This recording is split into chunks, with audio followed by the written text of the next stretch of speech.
Have you ever wondered, what if history tried to repeat itself, but this time the ending was different? In 1939, Poland was swallowed in weeks, crushed between two superpowers, abandoned, forgotten. But what if I told you that in 2025 the story wouldn't play out the same? Because today's Poland is no longer a victim waiting behind fragile borders. It's a fortress, built not with walls but with firepower, resolve, and a memory that refuses to fade. Could Poland stand alone against a Russian invasion? Not just survive, but strike back and win? This isn't a fantasy. It's a scenario that military analysts have been quietly modeling for years. And if you think Poland is just another small European country clinging to NATO's coattails, you're about to be shocked. In the next few minutes, you'll learn why one of Russia's worst nightmares is painted red and white. Let's rewind the tape, because to understand the battlefield of tomorrow, we need to revisit the ghosts of yesterday. It was September 1st, 1939. The sun hadn't even risen when the first bombs fell on Wieluń. By the end of the day, German tanks had crossed the border, and just over 2 weeks later, on September 17th, Soviet forces stormed in from the east. Poland didn't stand a chance, not because it lacked courage, but because it was surrounded, isolated, forgotten. No one came to help. Not Britain, not France. The promises of protection were just words on paper. For many Americans, World War II began at Pearl Harbor, but for Poland, it began in blood and betrayal. And that memory still lingers. It's in the textbooks, the monuments, the whispered stories from grandparents who lost everything. It's the reason Poland doesn't see defense as optional. Because for Poles, geography isn't just lines on a map. It's destiny. To the east lies Belarus, a loyal outpost of Moscow. Beyond that, Russia, wounded, unpredictable, and nuclear-armed. The old ghosts still stir there. And Poland remembers what it means when those ghosts march west. But this time, Poland is not the same.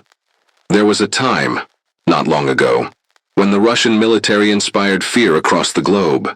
Columns of tanks, battalions of armored infantry, warheads perched like silent threats in their silos. The world watched Georgia fall in days, Crimea taken without a fight, Syria leveled with brutal efficiency. But then came Ukraine. What was supposed to take 3 days is still going 3 years later. And what the world has seen, especially Poland, is this. Russia is not invincible. In fact, it's bleeding. Western analysts estimate Russia has lost over 300,000 troops, dead, wounded, or missing. Its professional officer corps, shattered. Its tank fleet, a museum on tracks, T-62s, even T-55s pulled from storage like ghosts of past wars. Its artillery, blunted.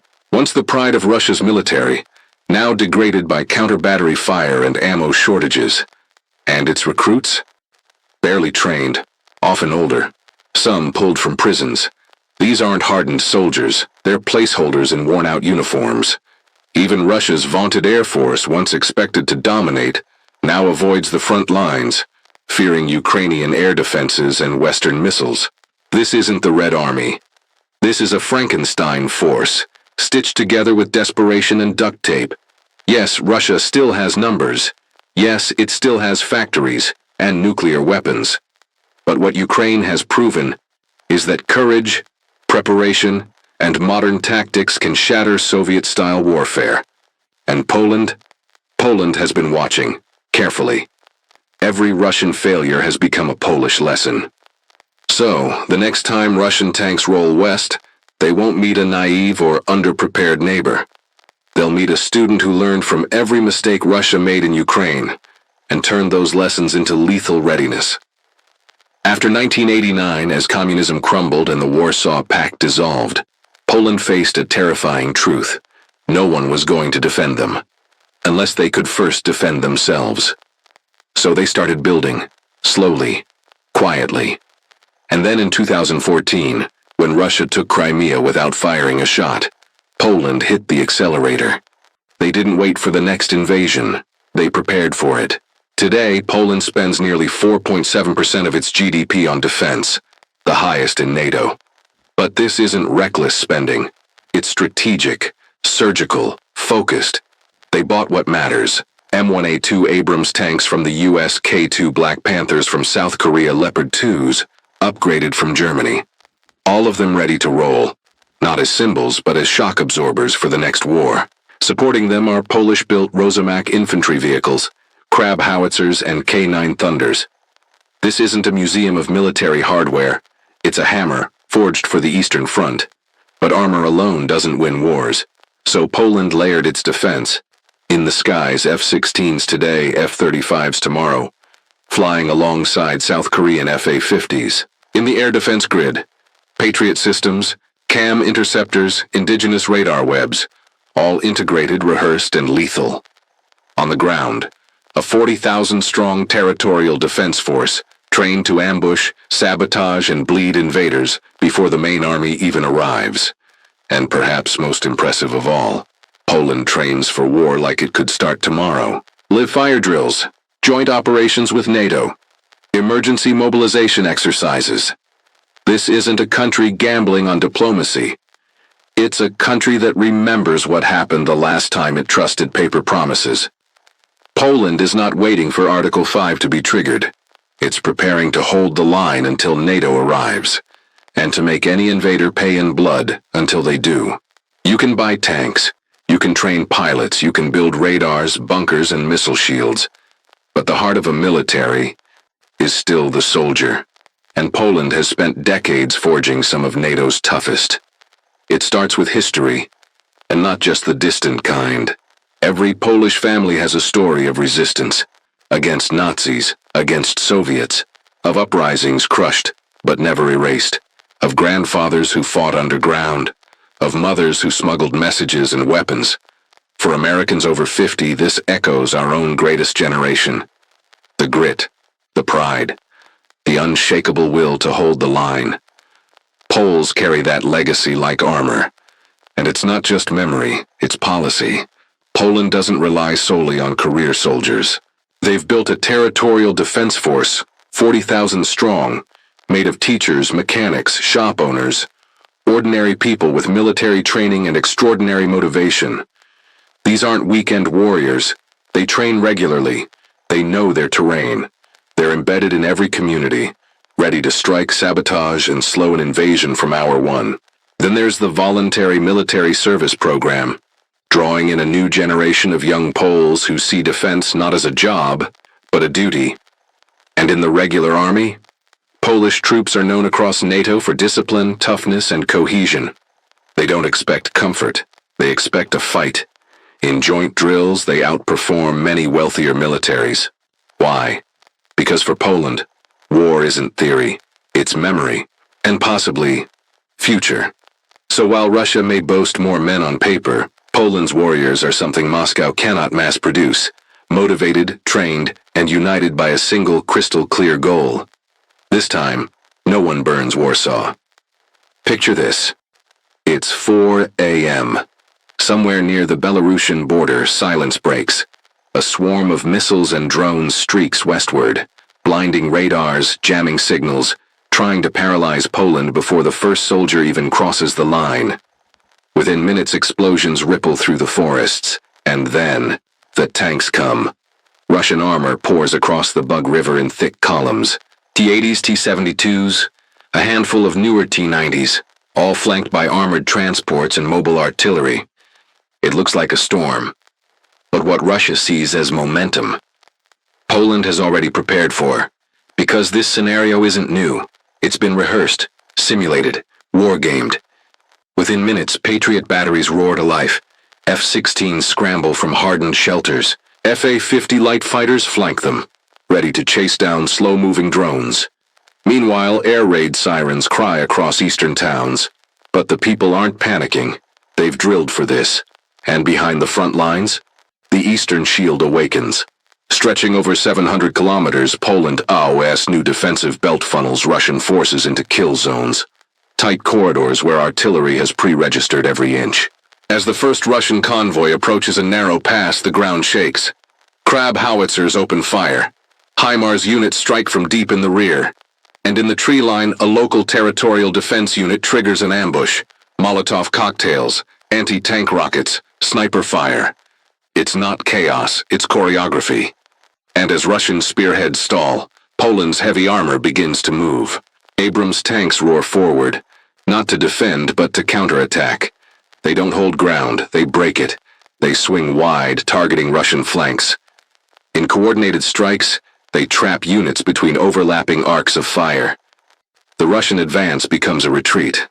From the skies, recon drones paint targets for NATO integrated artillery, fuel convoys, command trucks, field hospitals. Nothing escapes. And remember, this is still day one. NATO hasn't even fully arrived, but already Russia's gambit is unraveling. Because Poland didn't build its army to survive an invasion. It built it to destroy one. Let's be clear. If Russia invades Poland, it won't be a regional war. It will be a war against the West. Because the moment a Russian boot crosses that border, one sentence changes everything. An attack on one is an attack on all. That's Article 5 of the NATO Treaty. And unlike 1939, when Poland was left alone to be carved apart, this time the cavalry comes. Fast. We're talking American air power from Germany and Italy. British commandos boarding flights within hours. French Rafales, German Eurofighters, Norwegian F-35s, all streaming eastward. NATO isn't perfect, but it's proven, and it's powerful. While Ukraine has fought alone, begging for shells and wondering if the next shipment would arrive in time, Poland fights with a logistics pipeline already built. From the Baltic ports to the German rail hubs, supplies will flow. Not in weeks, in hours. Cyber units will jam Russian comms. Space-based ISR, intelligence, surveillance, reconnaissance, will give Polish commanders real-time data from above. Targets will light up on screens before Russian troops even know they've been spotted. And NATO's playbook? It doesn't rely on overwhelming numbers. It relies on precision, speed, and joint execution. Russia would find itself not facing Poland, but the industrial and technological might of 30 democracies. Yes, it could still throw bodies at the problem, but against NATO airstrikes, against cruise missiles, against special forces raiding behind lines, it would be like fighting a thunderstorm with a sword. That's the power of unity. That's the difference between 1939 and now. Wars today aren't just fought in trenches or skies. They're fought in code, in cables in orbit, and Poland knows it. Because the first shots in a modern war, they won't sound like gunfire. They'll look like this. Bank accounts frozen, phones silent, power grids flickering in the dark, disinformation flooding social media, sowing chaos before a single soldier moves. That's cyber war, and Russia is no stranger to it. They've hacked elections, crippled infrastructure, paralyzed whole cities. But here's what's changed. Poland has hardened its digital armor. With NATO's help, it has fortified its networks, trained cyber troops, and rehearsed for blackouts, both literal and informational. Meanwhile, high above Earth, a second war is already underway. In orbit, satellites are watching, tracking every tank, every convoy, every flicker of movement. Thanks to American and European ISR satellites, Poland and its allies would see the battlefield in real time. Not hours later. Not from blurry photos, from live feeds, heat signatures, encrypted comms. And Russia? Its space assets are limited. Its satellites fewer, older, more vulnerable. Its cyber attacks, dangerous, yes, but no longer guaranteed to succeed. Because in this new frontier, speed and resilience beat size. Poland's new defense doctrine doesn't just include tanks and jets. It includes firewalls, fiber optics, quantum encryption, partnerships with private tech giants and NATO Cyber Command. This is the invisible front line, where wars are won before they're even declared. And Poland is not fighting in the past, it's wired for the future. In 1939, Poland stood alone. Brave, yes, but outgunned, outflanked, overrun. It was betrayed by geography and abandoned by allies. But today, everything has changed. Poland is no longer a victim waiting for help. It is the help. A nation that turned fear into doctrine, wounds into wisdom, and memory into military power. It's built like a fortress, It trains like war could start tomorrow. And it prepares, not for vengeance but for survival and deterrence. Russia still looms to the east, still wounded, still dangerous, but no longer unstoppable, no longer shrouded in mystery or myth. Ukraine cracked the illusion, Poland studied the shrapnel, and now the world watches a new kind of line being drawn, not just with steel and satellites, but with unity, with will. So if history tries to come again, it will not find Poland sleeping. It will find Abrams in motion, territorial fighters dug in, NATO in the skies, and a people who know what's at stake. Poland 2025 is not Poland 1939. It is louder, stronger, smarter, and above all, ready. If this gave you hope or made you think differently, subscribe. It's the best free way to support real stories built with facts and fire, not fluff or AI junk. And as always, glory to Ukraine, glory to Poland, and glory to those who choose freedom over fear.